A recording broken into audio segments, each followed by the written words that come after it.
गौरक्षक के नाम पर वसूली का नेटवर्क बन गया है। ऐसा लगता है कि हिंदू नाम के संगठनों ने गौरक्षा के बहाने कानून व्यवस्था का टेकओवर कर लिया है।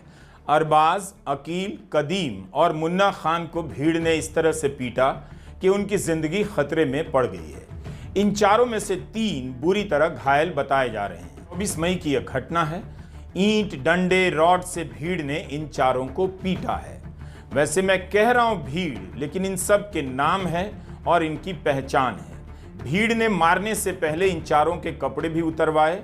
इतना गुस्सा इस भीड़ के भीतर किसने भरा, हम एक नहीं 1000 बार बता चुके हैं। नेताओं के बच्चे अमेरिका, लंदन पढ़ने के लिए जा रहे हैं और कस्बों के बच्चे भीड़ बनकर किसी के कपड़े उतार रहे हैं, ईंट और रॉड से मार रहे हैं। गौरक्षा के नाम पर, गौरक्षा के नाम पर हमने 4 लोगों के नाम बता दिए। अब आपको गौरक्षकों के नाम भी जान लेने चाहिए। रामकुमार आर्या, चेतन लोधी, रविंद्र उर्फ बंटी, लव शिवम हिंदू लोधी, विजय कुमार गुप्ता, अवकुश, अनुज भूरा, विजय, गिरीश कुमार, अंकित राणा और इन सब के अलावा 20 से 25 व्यक्तियों को अज्ञात के रूप में दर्ज किया गया है। तो 30 से 40 आदमी कभी भी गौरक्षा के नाम पर किसी की गाड़ी रोक सकते हैं, पैसे मांग सकते हैं, गाड़ी में आग लगा सकते हैं और गाड़ी में सवार लोगों को पीट पीट कर अधमरा कर सकते हैं। भानु प्रताप, विजय बजरंगी, विजय कुमार और लवकुश की गिरफ्तारी की खबर है। एफआईआर में केवल नाम है। लवकुश गौरक्षा के नाम पर भीड़ बनने के अलावा और क्या करता है? गिरीश, अंकित राणा, विजय कुमार गुप्ता अपने जीवन में क्या क्या करते हैं, कहां पढ़ते हैं, किसके बच्चे हैं और कब से गौरक्षा कर रहे हैं या कब से भीड़ बन रहे हैं। लेकिन अलीगढ़ के लोगों को जानना चाहिए कौन है, पता करना चाहिए। बुरी तरह मारने के बाद इन घायलों के खिलाफ एफआईआर भी कराई गई है। इन पर आरोप भी लगाया गया है कि इन चारों ने ग्रामीणों पर हमला किया है। घायलों का आरोप है कि पुलिस से मदद के लिए गुहार लगाई, लेकिन पुलिस हमें अपनी ही गाड़ी से उतारने लगी। एक घायल के पिता ने मीडिया से कहा है कि पहले भी इन गौरक्षकों ने वसूली का प्रयास किया था। मैंने पुलिस वालों से बोला, मैंने कि सर ये लोग हमें मार देंगे। पुलिस वाले हमें गाड़ी में से बाहर फेंकने लगे खींच कर। उनकी सर मार देंगे ये लोग हमें, क्योंकि हमारी गाड़ी तोड़ देंगे। मैंने कि सर तुम्हें गाड़ी की फिक्र हो रही है, हमारी जान की कोई फिक्र नहीं हो रही। तो कहने लगे कि नहीं बाहर लिख लो, बाहर लिख लो। पुलिस वालों को उन लोगों ने बोला कि आप हटो। पुलिस वालों को हटा करके उन लोगों ने फिर हम पे जो अत्याचार करा है, डंडे ले, सरिया ले, रॉड ले, हर चीज़ अंदर घुसोड़ के मार रहे थे। पैसे भी मांगे थे स्टार्टिंग में उन लोगों ने, लेकिन पैसे थे नहीं जो हम उन लोगों को दे पाते। तो ज़बरदस्ती खींच के जेएसआर के नारे लगवा रहे थे। एक बार और रोका था उन लोगों ने, 15 से 20 दिन के पहले की बात थी। उन लोगों ने रोका, रोकने के बाद जो है कोई फिरौती मांगने लगे। 3 देर में वहाँ पुलिस की गाड़ी आ गई। पुलिस की गाड़ी से आने के बाद पुलिस वाले हमें ले जा चुके थे थाने में। उन लोगों ने हमारे कागज वागज सारी चीज़ चेक की, सारी चीज़ पक्की थी। उन लोगों ने हमें छोड़ दिया। मांस के व्यापार के पीछे के इस कारोबारी सच को भी ध्यान में रखना चाहिए। बहुत सारी खबरें आपको इंटरनेट पर मिल जाएंगी जिसमें गौरक्षकों के नाम पर गुंडों का दल किसी गाड़ी का पीछा कर रहा है, गाड़ी भागते हुए पलट रही है, किसी को जलाकर मार दिया जा रहा है। इन खबरों में आप देखेंगे कि पुलिस भी अपने स्तर पर धरपकड़ करती रहती है। उस पर भी रिश्वत वसूलने के आरोप लगते हैं। इनसे जुड़ी कई सारी खबरें बता रही हैं कि मांस का व्यापार हजारों करोड़ रुपए का हो चुका है। इसकी वजह से भी इसके पीछे आपराधिक गिरोह पनप गए हैं और इसी कारण मौका भी मिल जाता है किसी बेकसूर पर मुसलमान होने के नाम पर हमला कर देने का।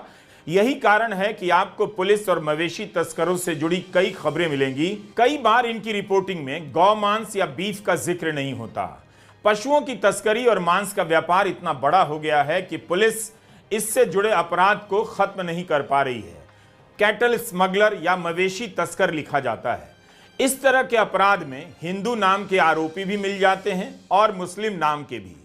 पुलिस पर भी सांप्रदायिक एंगल से काम करने के कई बार आरोप लगते हैं और मामले सामने आते हैं। जिनके पास लाइसेंस होता है, जो वैध तरीके से भैंस के मांस का व्यापार करते हैं, वो भी इसकी चपेट में आ जाते हैं। अलीगढ़ की फ्रोजन फूड मीट फैक्ट्री से यह गाड़ी निकली थी। अल अम्मार फ्रोजन फूड एक्सपोर्ट तो एक रजिस्टर्ड कंपनी है। यह कंपनी भैंस के मांस का निर्यात करती है। भारत भैंसे के मीट का निर्यात करने वाला दुनिया के बड़े निर्यातक देशों में से एक है। भारत से भैंस के मांस का जितना निर्यात होता है उसका 30% उत्तर प्रदेश से आता है।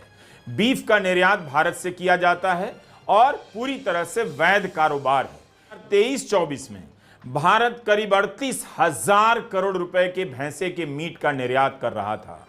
यह भारत के कुल निर्यात का 82% है। इतना बड़ा कारोबार और सड़क पर इसे लेकर हत्याएं हो रही हैं, गुंडे पैदा हो रहे हैं। जिस तरह से बताया जा रहा है कि इन्हें गुप्त सूचना मिली थी और इन लोगों ने गाड़ी का पीछा किया, उससे यही लगता है कि गुप्त सूचना का नेटवर्क अब इनका है। पुलिस को गुप्त सूचना नहीं मिल पा रही है। फिर पुलिस क्यों है? लोग सिपाही से लेकर एसएसपी बनने में किस लिए लगे हैं? गौ मांस के नाम पर अरबाज, अकील, कदीम और मुन्ना खान को मार मार कर गंभीर रूप से घायल कर दिया गया और पुलिस की जांच में गौ मांस निकला भी नहीं, भैंसे का मांस निकला है, जिसके लिए इनके पास पहले से लाइसेंस था।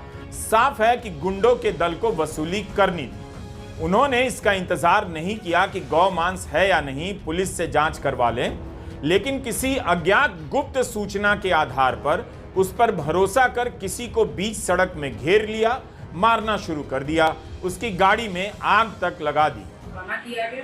अब हमें लैब रिपोर्ट प्राप्त हो गई है जिसमें गौमांस का होना नहीं पाया गया है।